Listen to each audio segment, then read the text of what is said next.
নমস্কার সবাইকে, আশা করি সবাই ভালো আছেন। আবার একটা নতুন রেসিপিতে আপনাদের সবাইকে স্বাগত। আজকে একদম সাধারণ কিছু ঘরে থাকা জিনিস দিয়ে সাধারণভাবে একটা মুগ ডালের বড়া আর তার সাথে চাটনি রেসিপি শেয়ার করব। আশা করি ভালো লাগবে। সাথে থাকবেন এবং দেখতে থাকুন আজকের এই ভিডিও। এখানে আমি হাফ কাপ পরিমাণে মুগের ডাল ভালো মতো ধুয়ে 2 ঘন্টা ভিজিয়ে রেখেছিলাম। তারপরে এরকম একটা ছাঁকনির মধ্যে নিয়ে জল ঝরাতে দিয়েছিলাম। তো এখন জলটা কিন্তু বেশ ভালো মতো ঝরে গেছে।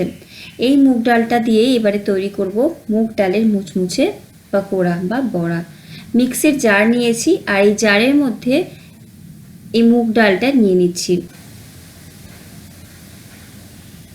এই ডালের সাথে এখানে 1/2 ইঞ্চি আদা ছোট ছোট টুকরো করে রেখেছি, সেটা নিয়ে নিচ্ছি। আর আমি বললাম যে আমি নিরামিষ করব, তাই এখানে রসুন দিচ্ছি না। চাইলে কিন্তু 3 থেকে 4 কোয়া রসুন দিতে পারেন, স্বাদটা কিন্তু বেশ ভালো হয়। এখানে 3টে কাঁচা লঙ্কা দিচ্ছি। লঙ্কাটা সবসময় নিজেদের ঝাল অনুযায়ী দেবেন, যেমন ঝাল প্রয়োজন। একটু ঝাল ঝাল হলে খেতে ভালো লাগবে। মাত্র 2 চামচ জল দিয়ে আমি এরকম একটা পেস্ট তৈরি করে নিয়েছি। দেখতেই পাচ্ছেন একটু দানা দানা আছে, একদম মিহি পেস্ট নয়।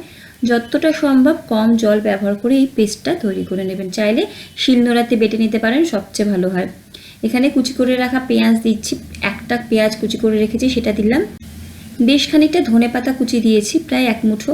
এখানে 1 চা চামচ দিচ্ছি লাল লঙ্কার গুঁড়ো, 1/2 চা চামচ হলুদের গুঁড়ো, 2 চামচ দিচ্ছি সুজি। সুজিটা দিলে বেশ মুচমুচে হয়। সুজির বদলে চাইলে চালের গুঁড়োটা দিতে পারেন, যেটা থাকবে বা যেটা সুবিধা হবে সেটাই দিতে পারেন মুচমুচে হওয়ার জন্যে।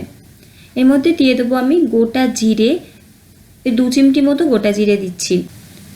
দিয়ে দেবো স্বাদ মতো নুন, আর ভাজা জিরের গুঁড়ো দিচ্ছি 1/2 চা চামচ পরিমাণে। চাট মশলা দেবো 1/2 চা চামচ পরিমাণে। এখানে গরম মশলা দেবো 1/4 চা চামচ পরিমাণে। এবারে সমস্ত কিছুকে ভালো মতো মেখে নিচ্ছি। দেখতেই পাচ্ছেন যেহেতু ডালটা একটু টাইট করে বেটেছি, তো মিশ্রণটা একদম রেডি। যদি মনে হচ্ছে মিশ্রণটা একটু নরম লাগছে, সেক্ষেত্রে একটা পাউরুটি টুকরো করে নিয়ে মেখে নিতে পারেন, অথবা একটু ছাতুও মিশিয়ে নিতে পারেন, অথবা ব্রেড ক্রাম্বস থাকলে ব্রেড ক্রাম্বসটাও কিন্তু মিশিয়ে নিতে পারেন। আর নুন ঝালের টেস্টটা এই সময় একটুখানি করে নেবেন। মিশ্রণটা একদম রেডি করার জন্য গ্যাসের ফ্লেমে পর্যাপ্ত পরিমাণে সাদা তেল নিয়েছি।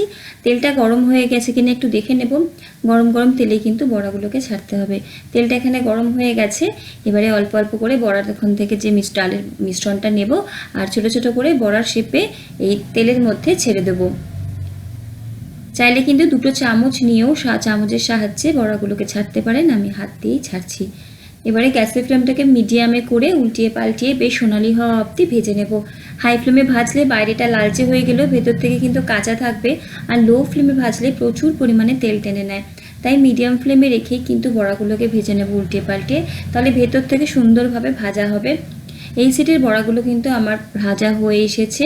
এবারে বাকিগুলোও ভেজে নেব, আর এই বড়াগুলোকে তুলে নিয়ে টিস্যু পেপারে তেলটাকে ঝরিয়ে নিতে পারেন। আমি এরকম একটা ছাঁকনির মধ্যে রেখে দিচ্ছি, এতে এক্সট্রা তেলটাও ঝরে যাবে, আর বড়াটা কিন্তু অনেকক্ষণ ধরে বেশ মুচমুচে থাকে। সমস্ত বড়া ভাজা হয়ে গেলে এই যে বাকি এক্সট্রা তেলটা, এটাকে সাইডে রেখে দেবো। যেহেতু নিরামিষ বড়া ভেজেছি, তেলটা যে কোনো রান্নায় ব্যবহার করতে পারবেন। তো এখানে আমি 1 চামচ মতো কড়াইতে তেল রেখে দিয়েছি। চাটনি তৈরি করব বড়ার জন্যে। তার জন্য প্রথমে এখানে দিয়ে দেবো আমি ছোলার ডাল।